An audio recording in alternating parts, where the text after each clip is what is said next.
L'île de Roatán. Un parc marin spectaculaire dans les eaux sauvages des Caraïbes, au nord du Honduras continental, délimité par la deuxième plus grande barrière de corail.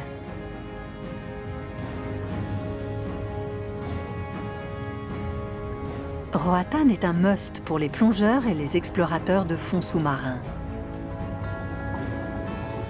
Il s'y mêle d'éblouissantes créatures marines, de gracieux prédateurs, des maîtres du camouflage et de venimeux envahisseurs de récifs. Un voyage nocturne plein de découvertes irréelles, de magnifiques vues sous-marines et des reliques fantomatiques revendiquées par la puissance de la mer.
L'île de Roatán.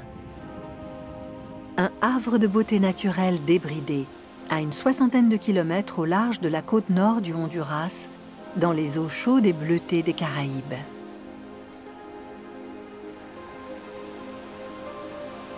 La plus grande des îles de la baie, Roatán, est entourée par le récif mésoaméricain, un atoll corallien spectaculaire et très diversifié, le deuxième en taille après la grande barrière de corail australienne. Mésoamérique vient du latin et signifie Moyenne Amérique. Des eaux bleues vibrantes, une visibilité d'une grande portée et de superbes cavernes sous-marines ont fait de Roatán la Mecque des plongeurs et des explorateurs. À Roatán, l'attraction principale pour les plongeurs est le fait que nous plongeons toujours dans des conditions parfaites. De nombreuses régions du monde sont envahies par les plongeurs et l'ensemble des récifs commence à accuser un peu le coup. Mais parce que nous sommes assez isolés et assez éloignés, notre système de récifs est encore en très bon état. Nous avons des grottes, des crevasses, de beaux murs en pente et aussi des parois verticales très impressionnantes.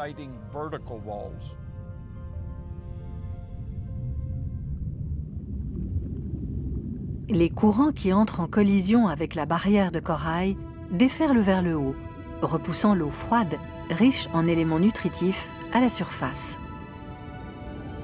Ces nutriments fertilisent les eaux ensoleillées, créant une prolifération de plancton, ces plantes marines et ces créatures microscopiques qui soutiennent l'ensemble de la chaîne alimentaire océanique. Les fertiles forêts coralliennes de Roatán regorgent de poissons tropicaux luisants qui se délectent des milliards de plancton. Plus de 90% de toutes les espèces des Caraïbes se trouvent ici, dans les îles de la baie. Le poisson chirurgien bleu, le poisson globe toxique et les puissants prédateurs de l'océan, comme le requin de récif.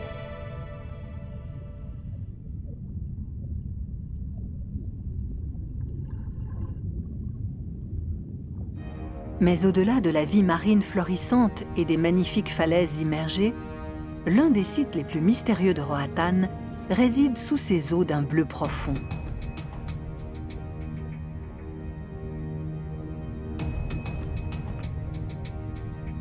Un un vaisseau fantôme de 45 mètres de long gît sur le sable des Caraïbes, à 50 mètres au-dessous de la surface.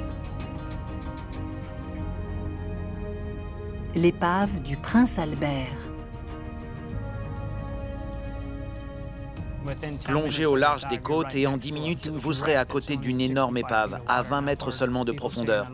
Dans beaucoup d'endroits, les épaves se trouvent en profondeur, mais cette épave se situe dans l'une des zones les plus vierges et les moins profondes de l'île. Au début des années 80, le Prince Albert est arrivé du Nicaragua à Roatán, transportant des réfugiés de guerre. Le navire a été abandonné et il est tombé en désuétude. Le fondateur d'un club de plongée local y a vu l'occasion d'attirer plus de touristes à Roatán. Et il y a plus de 30 ans, le navire a été volontairement coulé comme récif artificiel. Le Prince Albert a été le premier navire à être utilisé comme récif artificiel dans les îles de la baie. Une épave ou un autre élément bien préparé et submergé peuvent devenir un habitat pour de nombreuses espèces. L'épave du Prince Albert en est un parfait exemple. C'est beau de voir un système de récif dynamique et en bonne santé sur une épave dans des eaux peu profondes. Ce qui était autrefois un cargo de l'île a été revendiqué par la mer.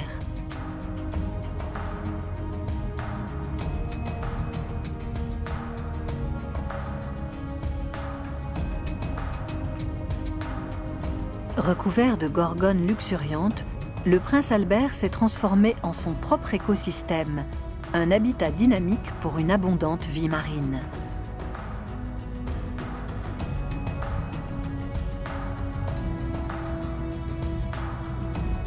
On estime que 30 espèces de poissons habitent l'épave de fer.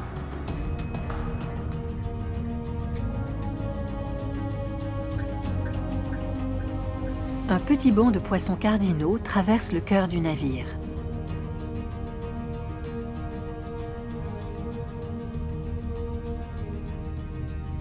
Transformé par 3 décennies de corrosion, de courants et de tempêtes tropicales, le Prince Albert est un jardin sous-marin et un élément essentiel de Roatán, autant que les systèmes de récifs naturels et les chenaux rocheux qui abritent des myriades de poissons.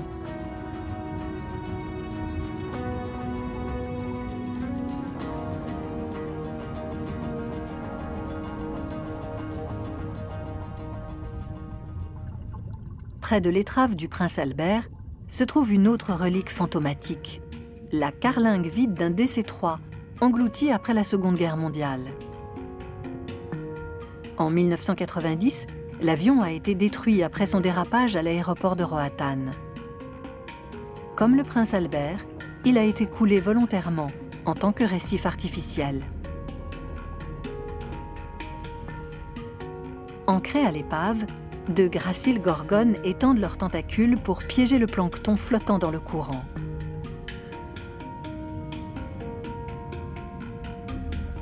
Comme le Prince Albert, cet avion pâle et squelettique abrite une grande variété de créatures marines.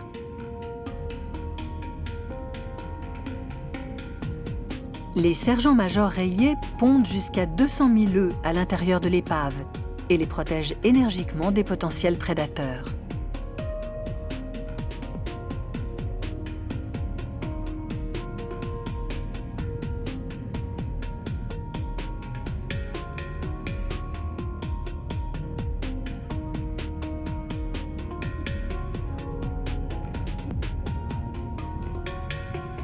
Une murène tachetée, cherchant refuge contre les dangers de l'océan, sort du fuselage.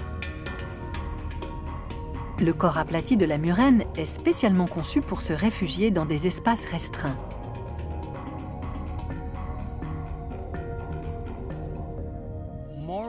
Les murènes ont toujours la bouche en mouvement, en ouverture et en fermeture.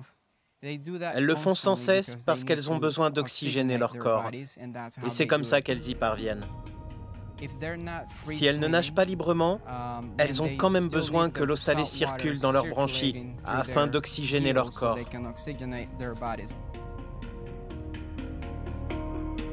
La murène tachetée se nourrit principalement de petits poissons et de crustacés. Comme la créature mortelle dans les films Alien, les murènes possèdent 2 paires de mâchoires. La première se referme sur les proies imprudentes. La deuxième, équipée de dents redoutables, permet de les déglutir.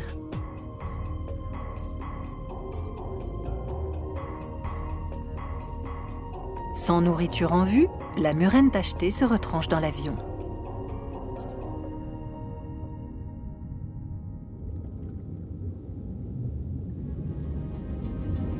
L'épave blême du DC-3 héberge des prédateurs encore plus étranges.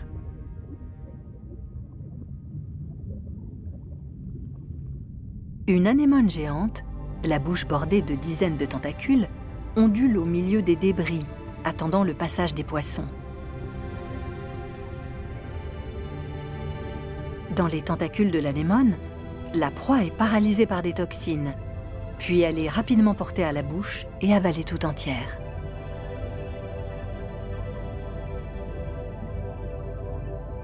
Plus loin de l'épave, un autre prédateur de l'océan se déplace lentement dans l'eau peu profonde, le mérou.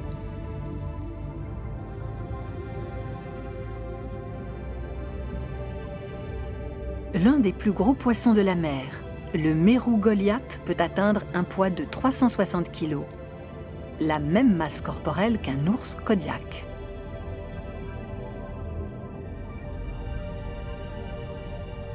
Mais ce mérou n'est pas ici pour manger. Au lieu de cela, il se pose sur l'épave et attend d'être nettoyé.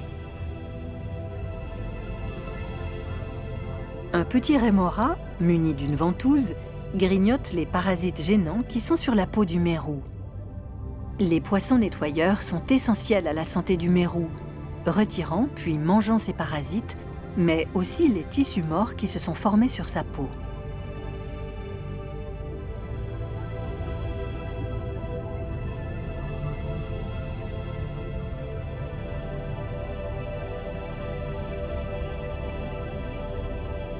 Au-delà des épaves de rêve de Roatan, un puissant prédateur, plus imposant que le mérou, se tapit dans l'eau bleu clair.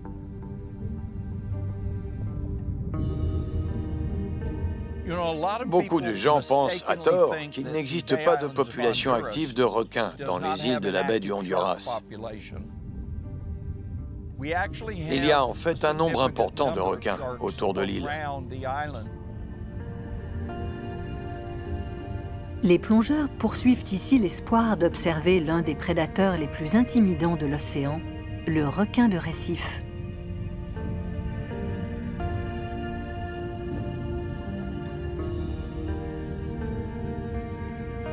Comme leur nom l'indique, les requins de récif se retrouvent en grande partie près des récifs coralliens, dans les eaux côtières de moins de 30 mètres.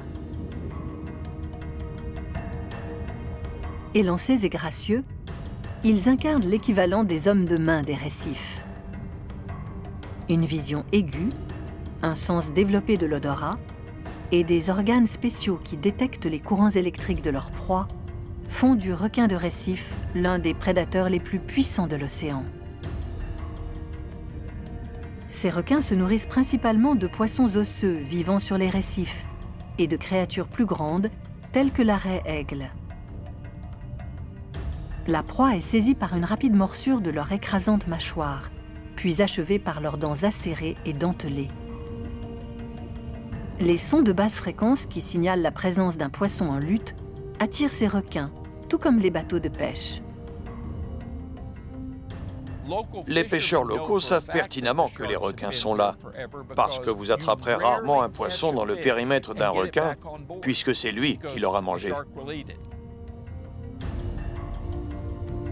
Dangereux prédateurs, les requins de récif attaquent rarement les humains.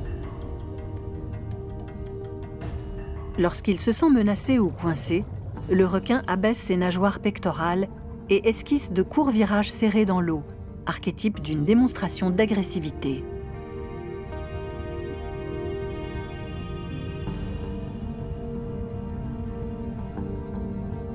Ni menacés, ni provoqués, ces requins naviguent sereinement au-dessus des récifs.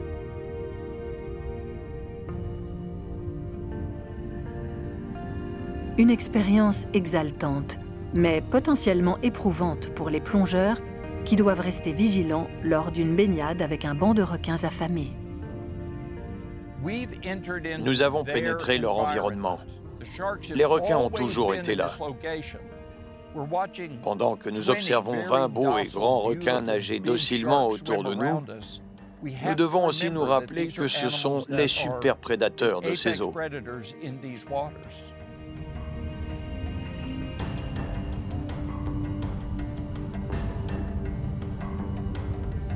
Mais même un super prédateur n'est pas à l'abri d'un rémora.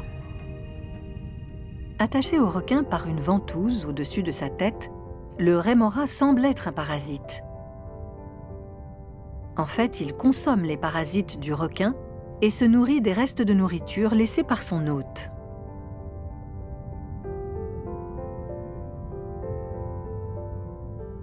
Il est littéralement en train d'économiser son énergie en s'accrochant au requin et en faisant un petit tour avec lui. Tout morceau de nourriture qui tombe de la gueule du requin est attrapé et mangé aussi vite que possible par le rémora, qui s'accroche à nouveau. Les requins sont d'anciennes créatures qui datent d'avant même les dinosaures. Ils ont évolué il y a environ 450 millions d'années. Pourtant, leur survie est devenue menacée en seulement quelques décennies. Environ 70 millions de requins sont tués chaque année, pris accidentellement dans les lignes de pêche, tués illégalement pour répondre à la demande d'ailerons de requins, ou chassés en tant que trophée. Un tiers des espèces de requins est menacé d'extinction.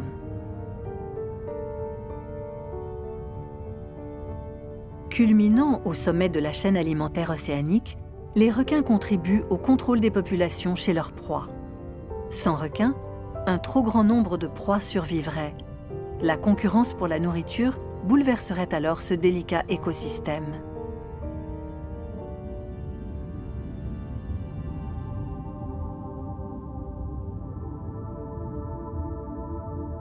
Ici, à Roatan, un unique et vorace prédateur a déjà perturbé le fragile équilibre de la vie dans le récif. Ses nageoires pectorales ondulantes avec le courant, une rascasse venimeuse adhère à la barrière de corail.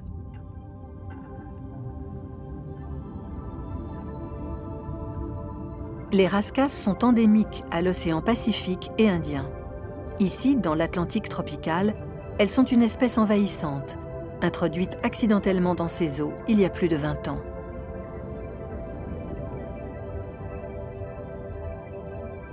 Avec peu de prédateurs naturels et un taux élevé de reproduction, la population de rascasses a explosé dans les eaux claires au large du Honduras.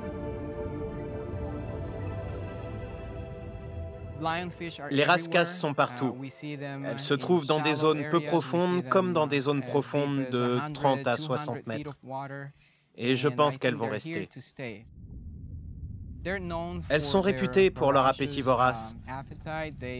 Elles ne cessent de manger, elles n'arrêtent jamais. Voraces et peu regardantes, les rascasses peuvent consommer jusqu'à 50 espèces différentes de poissons, prenant en embuscade et acculant leur proie avec leurs longues nageoires pectorales. Comme leur population croît de façon exponentielle, les rascasses menacent la survie des espèces indigènes, comme le mérou et le vivano, ainsi que les petits poissons brouteurs qui empêchent les algues et le varech d'envahir le récif.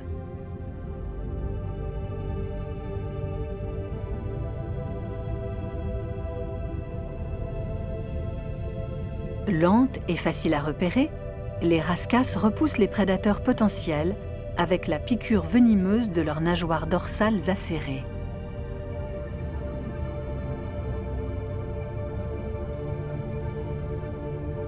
Cependant, les prédateurs sont rares et l'invasion constante des rascasses laisse la santé écologique du récif en suspens.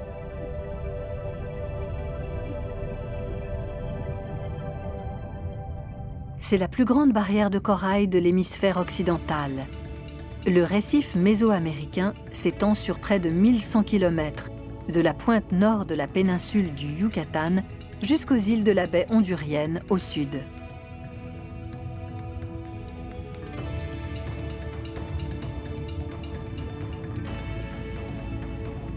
Le récif abrite des gorgones ondulantes et plus de 60 espèces de coraux, y compris les grands coraux cerveaux, qui peuvent vivre jusqu'à 900 ans.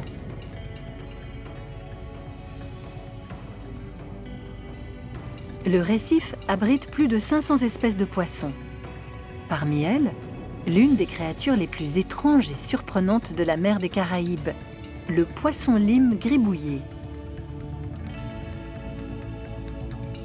S'alimentant principalement d'algues et de coraux, le poisson-lime gribouillé se protège des prédateurs en plongeant rapidement dans une crevasse et en érigeant les épines de sa tête et de son ventre. Une fois qu'il est en sécurité dans l'espace restreint, les prédateurs ont de la difficulté à l'arracher au récif.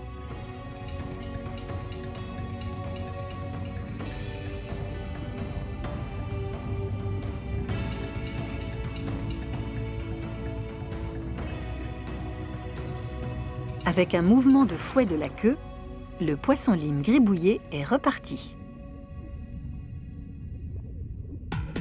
Un poisson porc-épic, capable de doubler de taille en avalant de l'air et de l'eau, se déplace sur le lit de corail.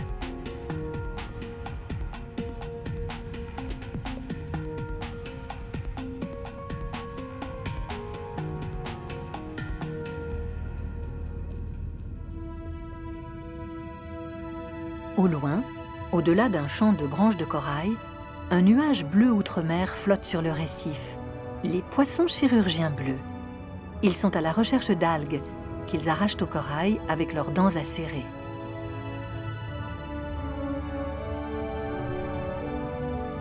Les poissons chirurgiens bleus sont essentiels à la santé du récif. Ils mangent les algues, empêchant leur surcroissance et le fait qu'elles étouffent le corail. Le poisson chirurgien, dont le nom s'inspire des dangereuses épines acérées de sa queue, nage en banc, un autre moyen de défense contre les prédateurs.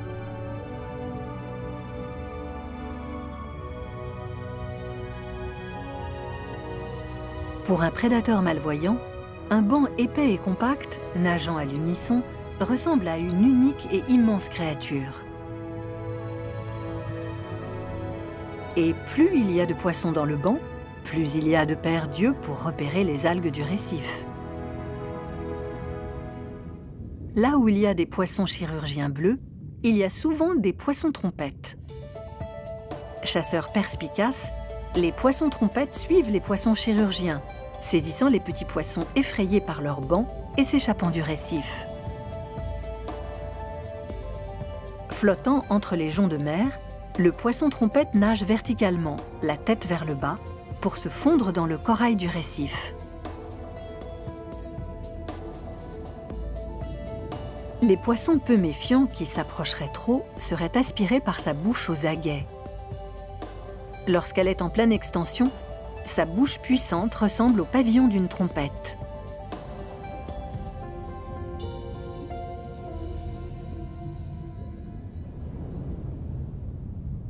Plus près de la surface, flotte un maître du déguisement encore plus sophistiqué, le calmar de récif des Caraïbes.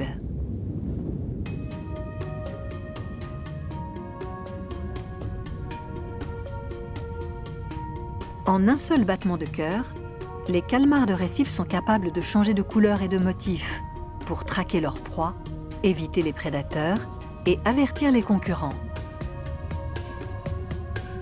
Des milliers de cellules situées au-dessous de sa peau sont contrôlées par des muscles qui génèrent des couleurs distinctes afin de communiquer des messages spécifiques.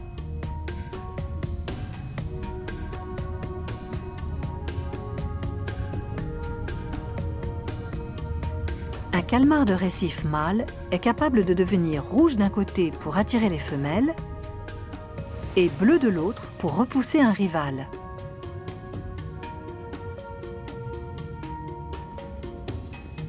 Sur la rive sud de Roatan, un récif vierge tacheté de soleil s'étire près de la surface. C'est le récif de Tullio.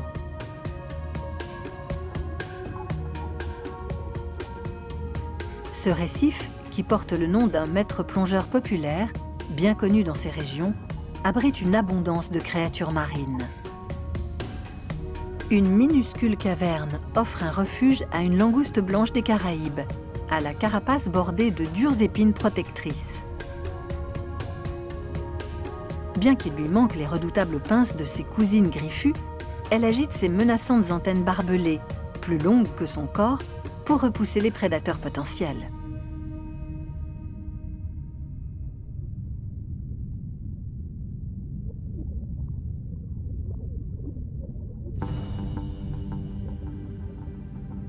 Des prédateurs comme le congre vert. Véritable ruban de muscles, plus épais qu'un bras humain, le congre disparaît furtivement dans le récif sombre. Mesurant plus de 2 mètres de long, le congre peut s'étirer du sol au plafond, agitant une longue nageoire dorsale pour seul mécanisme de propulsion.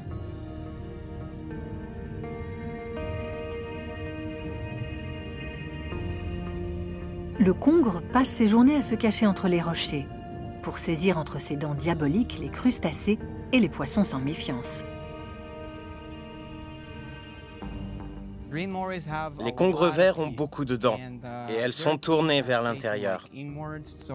Quand ils saisissent quelque chose, c'est très dur pour la proie de leur échapper. Une fois qu'un petit poisson se fait attraper, il est cuit. La vie dans le récif est une recherche constante de nourriture. Un hippocampe long-nez, pas plus grand qu'un pouce humain, agrippe une gorgone avec sa queue simiesque. Le corps gracile de l'hippocampe lui permet de se faufiler dans de petites crevasses du récif, où il vit de larves de crevettes et de petits crustacés.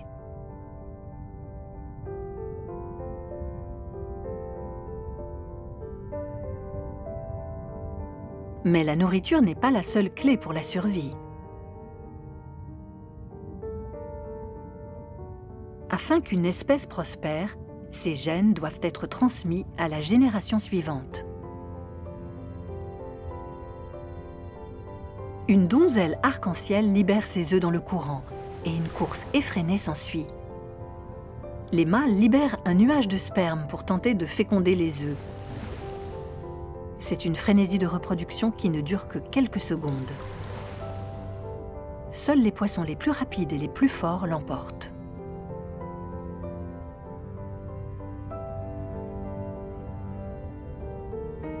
Dérivant le long des courants chauds de Roatan, une créature ancienne existe depuis 500 millions d'années, bien qu'elle n'ait aucun os, pas de cerveau ni de cœur. La méduse lune.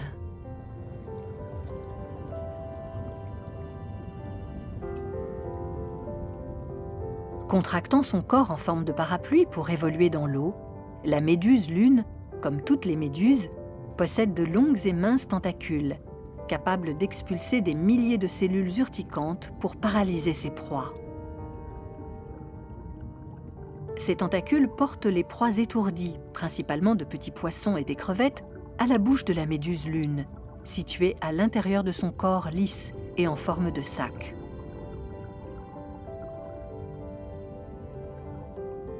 Bien que mortelle pour les petites créatures marines, la piqûre de la méduse lune a peu d'effet sur les humains.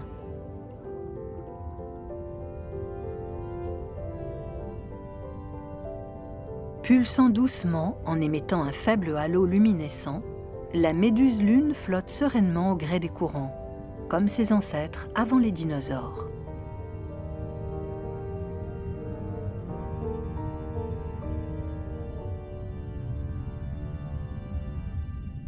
Au large de la rive sud du Honduras, le récif mésoaméricain foisonne de vie. Mais la barrière de corail offre plus que les centaines de créatures marines qui y trouvent asile.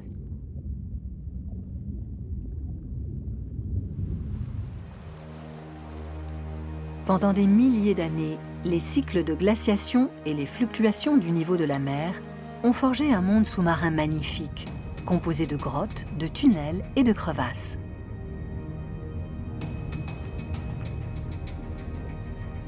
des cathédrales naturelles incrustées de corail, proches du fond de l'océan.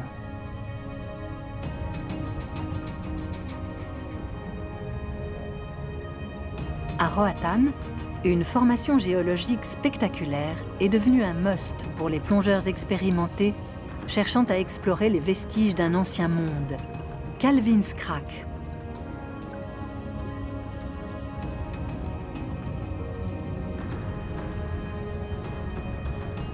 Les plongeurs doivent entrer verticalement, la tête en bas, dans une crevasse aussi large qu'une porte de voiture, puis dans une chambre sous-marine de 30 mètres de profondeur.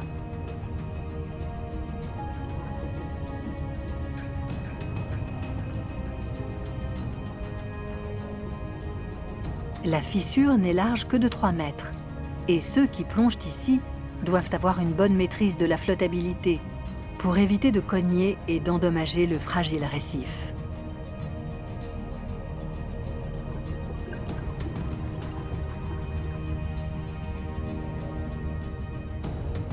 Les plongeurs se feraient un chemin à travers le canal sous-marin sombre.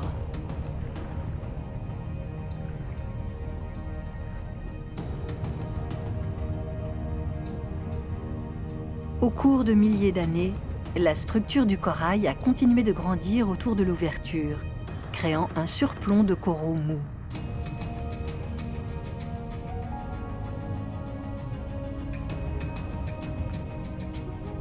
Au fil du temps, le corail va croître sur l'ouverture, scellant définitivement la crevasse.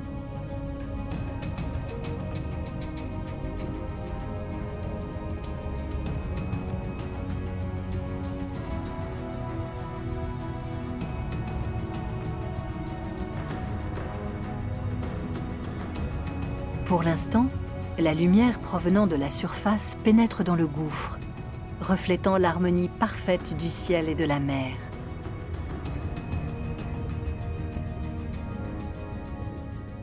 J'aime le jeu de la lumière. J'aime aussi voir de nouveaux plongeurs découvrir leur première crevasse, parce qu'ils ont les yeux exorbités et qu'ils sont très excités. Ils l'ont fait, en quelque sorte. Ils ont réussi à plonger à Calvin's Crack.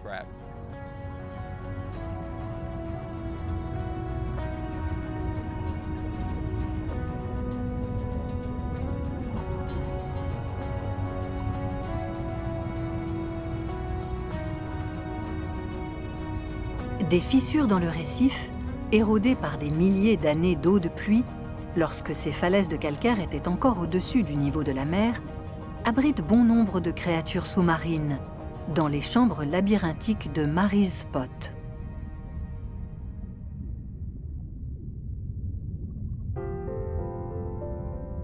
« 30 mètres au-dessous de la surface, un crabe-araignée épineux s'accroche au labyrinthe technicolore de corail.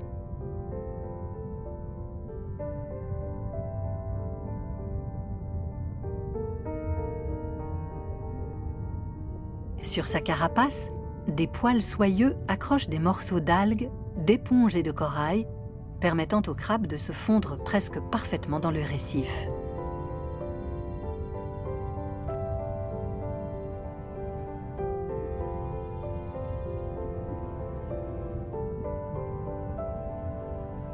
Le jour, le crabe-araignée épineux se cache dans de minuscules grottes et sous des corniches.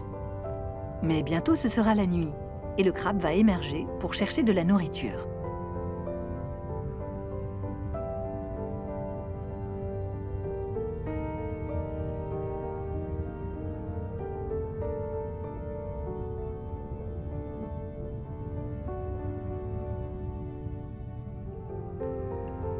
À la sortie de Mary's Spot, les plongeurs retrouvent un océan bleu pur.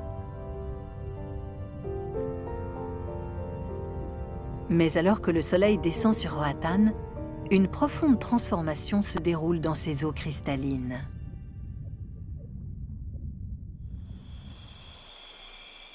La nuit, le récif révèle un monde différent. Dans les profondeurs sombres, des créatures nouvelles et inhabituelles apparaissent. Lorsque nous plongeons de plus en plus profond, nous commençons à voir les autres résidents de la nuit.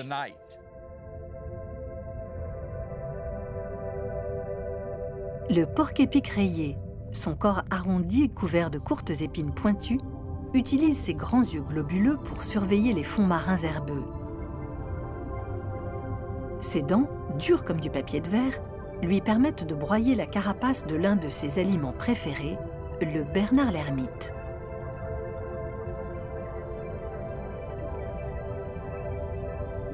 Des insectes de mer, éclairés par la lumière de la caméra, voltigent à travers l'eau. Les bernards l'ermite sont des créatures nocturnes qui émergent de leur cachette diurne pour se nourrir sur le fond marin. Contrairement à d'autres crabes qui produisent leur propre carapace de carbonate de calcium, le bernard l'ermite protège son abdomen mou et vulnérable en s'insérant dans la coquille vide d'un escargot de mer.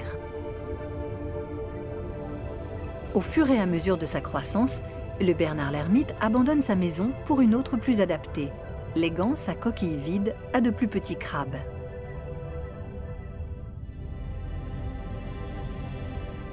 Le bernard l'ermite est un charognard omnivore. Il utilise ses pinces pour passer le sable au crible tandis qu'il recherche sa nourriture.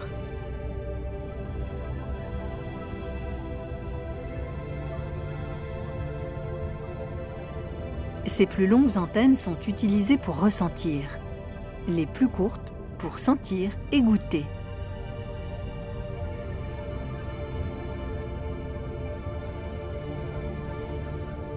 Les bernards l'ermite sont connus pour former des relations symbiotiques avec les anémones de mer. L'anémone siège au sommet de la coquille du crabe pour le protéger contre les poissons prédateurs grâce à ses tentacules toxiques. En retour, l'anémone gagne une balade gratuite et les restes de nourriture laissés par le crabe.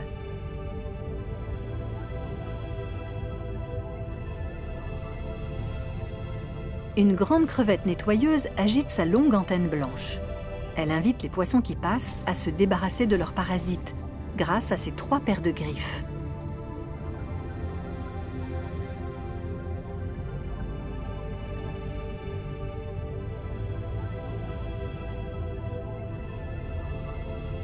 Dans l'épave du prince Albert réside l'une des créatures les plus insolites de l'océan, l'holothurie queue de tigre.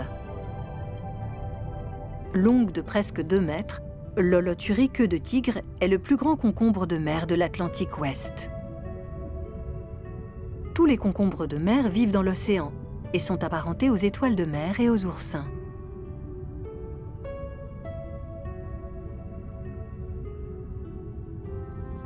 Sans yeux et sans cerveau, l'holothurie queue de tigre dépend d'un anneau de tissu neural qui borde sa bouche et qui lui permet de détecter les menaces.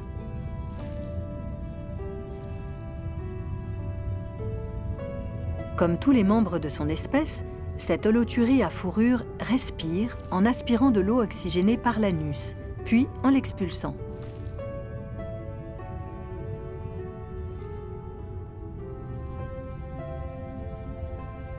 Les holothuries se nourrissent d'algues, de plancton et de la décomposition de matières trouvées dans la mer, passant souvent au crible les sédiments du fond marin pour s'alimenter. L'holothurie à fourrure est plus mobile que les autres et peut se déplacer rapidement en rampant ou tout simplement en roulant sur le plancher océanique.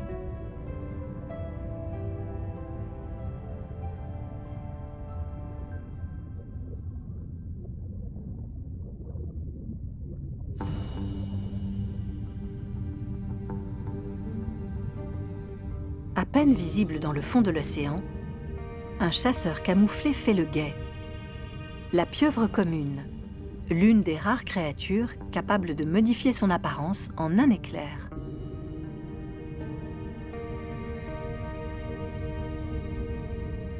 Des milliers d'organes contrôlés par des nerfs créent sur sa peau des motifs, des couleurs et des formes qui correspondent aux rochers et coraux environnants.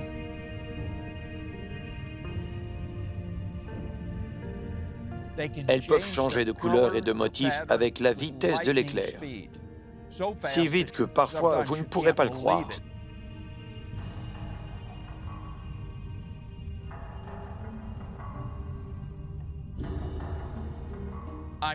Je suis sûr que j'ai croisé 1000 pieuvres sur le récif, mais je ne les ai pas vues.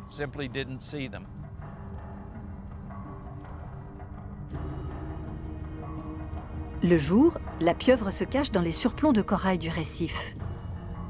La nuit, elle sort chasser, en utilisant une technique inventive appelée « faire la tente ».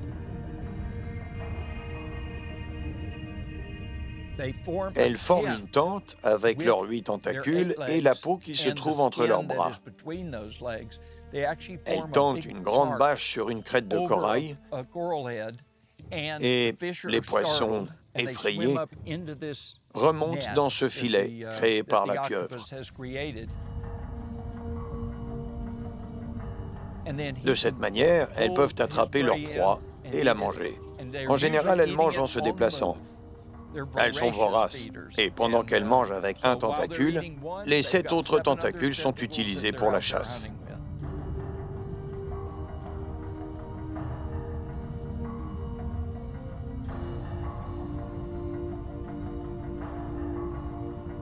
Lorsqu'elle capture ses proies, comme des crabes et des mollusques, la pieuvre les enserre avec ses bras puissants et parsemés de ventouses.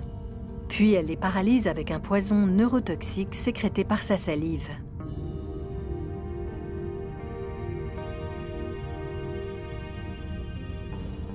Parfaitement adaptée à son environnement, la pieuvre possède 3 cœurs. 2 pompent le sang vers les branchies, un 3e maintient la circulation sanguine dans les organes. Lorsque la pieuvre nage, son 3e cœur cesse de battre. En rampant sur le corail, la pieuvre conserve ainsi sa précieuse énergie.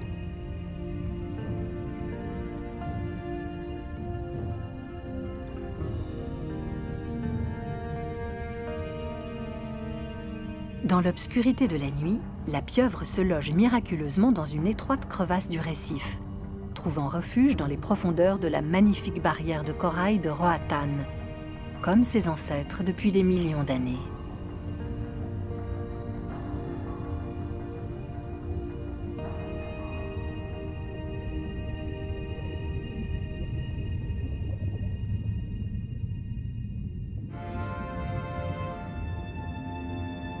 Des reliques fantomatiques englouties et des superbes vues sous-marines aux puissants prédateurs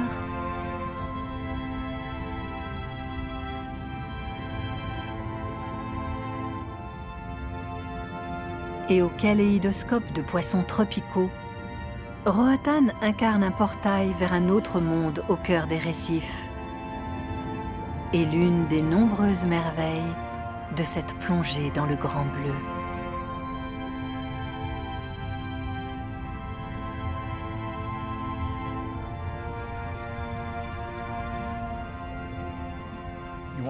Vous voulez faire de la plongée à 2 heures du matin? Vous voulez faire de la plongée à 10 heures du soir? Vous voulez faire une plongée de nuit? Tout ce que vous avez à faire, c'est marcher au large de la côte, nager une centaine de mètres, et vous atteindrez 2 des récifs les plus vierges des Caraïbes.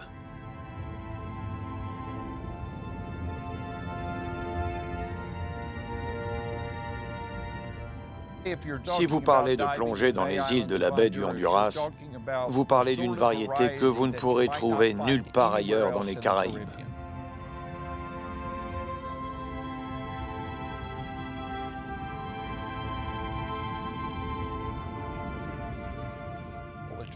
C'est l'un de ces beaux endroits vierges qui donne la sensation d'incarner un mythe mystérieux.